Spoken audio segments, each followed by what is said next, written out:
Hi అండి అందరికీ. ఈ వీడియోలో ఏంటంటే ఇది 40 సైజ్ 55+ అబవ్ ఉన్న వాళ్ళకి ఈ బ్లౌజ్ కటింగ్ అండి.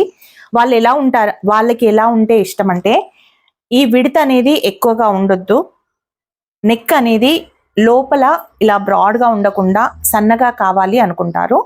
సో సన్నగా కావాలి అనుకున్నప్పుడు మనం ఈ చంక లోతులు ఎంత తీసుకోవాలి అనేది నేను ఇప్పుడు ఈ వీడియోలో చూపిస్తాను మీకు. మనం షోల్డర్ 5.5 తీసుకున్నాం, 40 సైజ్కి 5.5 షోల్డర్ తీసుకున్నాను. నెక్ డీప్ వచ్చేసి 10 ఇంచెస్ ఉంది, ఇక్కడ 2.5 ఉంది, ఇక్కడ కూడా 2.5 ఉంది.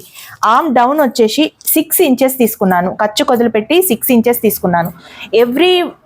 ఎవ్రీ కటింగ్లో కూడా ఇక్కడ 1 ఇంచ్ తీసుకోమని చెప్తాం కదా, ఇక్కడ 1.5 తీసుకోండి. 1.5 తీసుకుంటే కొంచెం విడ్త్ అనేది ఎక్కువ అవుతుంది.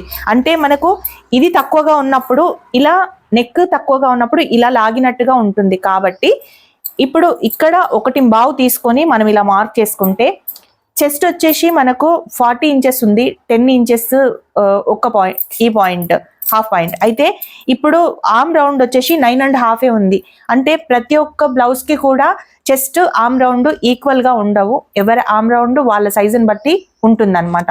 సో ఇప్పుడు 9.5 ఉంది ఆర్మ్ రౌండ్ వచ్చేసి, 10 ఇంచెస్ మనకు చెస్ట్ పెడుతుంది. సో ఇది 6 ఇంచెస్ తీసుకున్నప్పుడు, ఇది 1.5 తీసుకున్నప్పుడు ఆర్మ్ రౌండ్ వచ్చేసి 9.5 ఎగ్జాక్ట్గా వచ్చింది. ఒకసారి మీరు చూడండి, ఇదిగో